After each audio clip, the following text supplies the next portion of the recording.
Hello friends, myself Prasad. I am application engineer in Anubhuti Research and Development Center.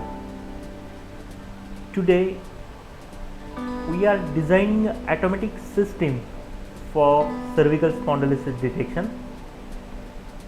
What is cervical spondylosis? Cervical spondylosis. So you can see here.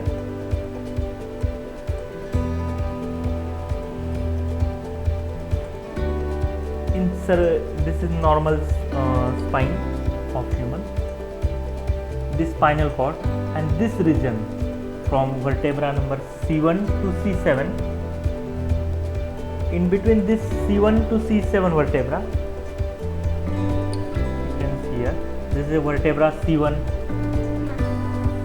C2, C3, C4, C5, C6, and C7. In between these vertebrae, for example C2 to C3, there is one disc, intermediate disc. Between C3 C4 there is this. This disc, generally if its length is or width is similar throughout, then it is called as a normal disc. You can see here there are some types of disabilities or some problems also with this. These are degenerated, bulging, herniated, thinning, and this degeneration with osteophyte. These are the disabilities or some problem with the disc.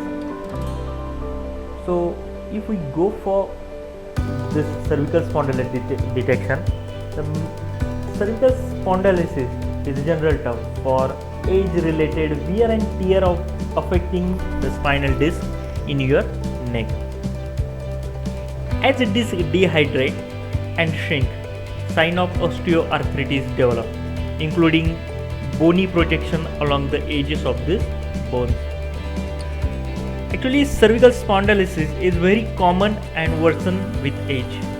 More than 85% of the people older than age 60 are affected by this cervical spondylosis. So most people experience no symptoms for this problem. When symptoms occur, non-surgical treatments often effective. Most of the people, cervical spondylosis causes no symptom, but when symptoms occur, they typically include pain, stiffness in the neck. So what is our aim? Recently or currently, this type of detection, cervical spondylosis detection, is done by manual observation. Some from X-ray, MRI images are seen by physician or doctors. And if there is some problems in the intermediate disc, then they mention it or they name it as a cervical spondylosis, which problem may be bulging, narrowing, etc. So we are designing the automatic system which will directly provide detection of this early cervical spondylosis. So there are some main challenges in this detection because size of vertebra changes from person to person, and also dimension, some orientation changes. Here are some common cervical spondylosis types: normal, and versus disease or cervical spondylosis type. So first in this task or this method, first we need to detect the vertebra number C1 to C7 and then need to find or highlight the intermediate disc and then measuring the shape or width of this disc. Now we go for this method.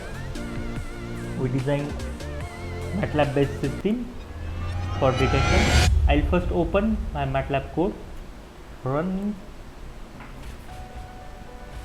So here when I click text button, Then I'll browse some testing images which I MRI images which are I taken from some physicians.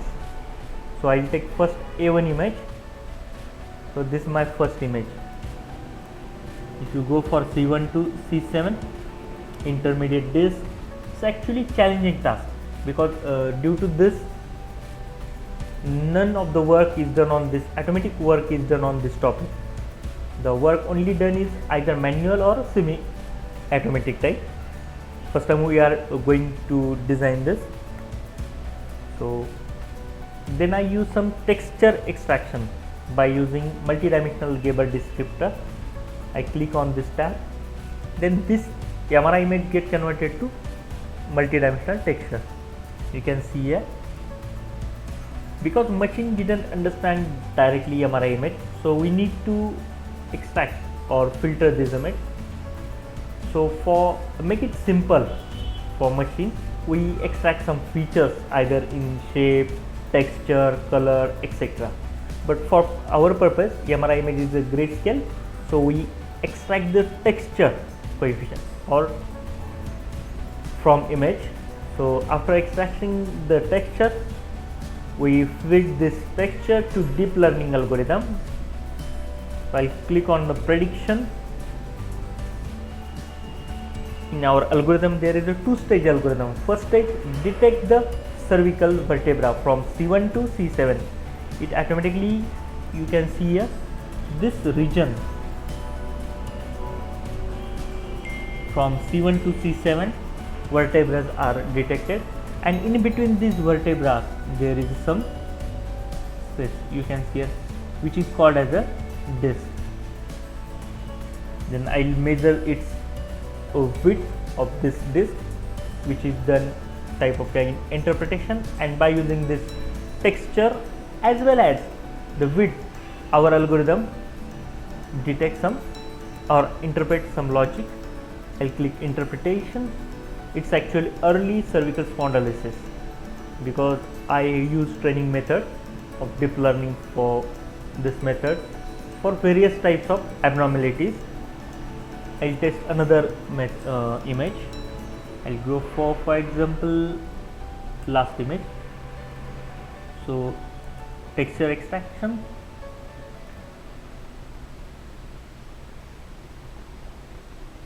After this prediction, yes, detection, and after interpretation, it's unable to recognize. I'll go for another image for A3, then texture descriptor. If its features are very different and image content is different, then it is make it as a unable to recognize class, because if correlation is not with respect to normal or abnormal type, then it says that it's abnormal or unable to recognize. So after this prediction, it's detection, and after detection we'll go for interpretation. It considers it as a early cervical spondylosis. I'll go for another A5, then MGD,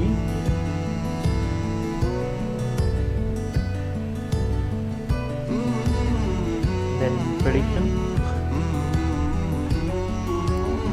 C1 to C7 detection. After detection, I will go for interpretation. Then it tell it as a first stage or primary stage of cervical spondylosis.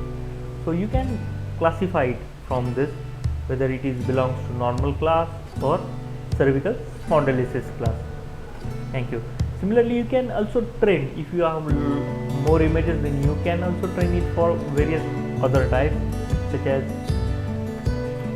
degeneration, bulging, herniation, thinning, interclass of cervical spondylosis. Thank you. If you need more information, you can directly contact on my email ID. If you like the content and want more, then like and subscribe my channel.